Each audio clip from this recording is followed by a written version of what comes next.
bandon confusion e halor kani. Kitu ki papas Mtet mensua hakatu kapor na po NCT ka regulation kalong ba kanlong valid tang arsnem. Ndai hadin bagi latho asya government of India but po NCT yang mapen. Lada ka UGC net kalong valid for lifetime. So logically Mtet will be long valid for a lifetime. Why should it be valid for 2 years only? Namarba can have the Biang exam, you have to fail the second time. We don't know what will be the outcome of the examination. Yang way kala pass CCN can be long valid for a lifetime. So initially hapor bagi ai Mtet certificate kat kum ka rule how to hapor ka valid for 2 years. But then ka government of India ka NCP ka thos ni ba la ban long lifetime.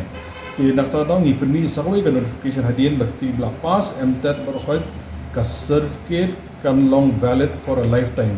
So as of today baro bla pass Mtet ka certificate ka long valid for a lifetime. There is no need for them to panic. There is no need for them to write the exam again.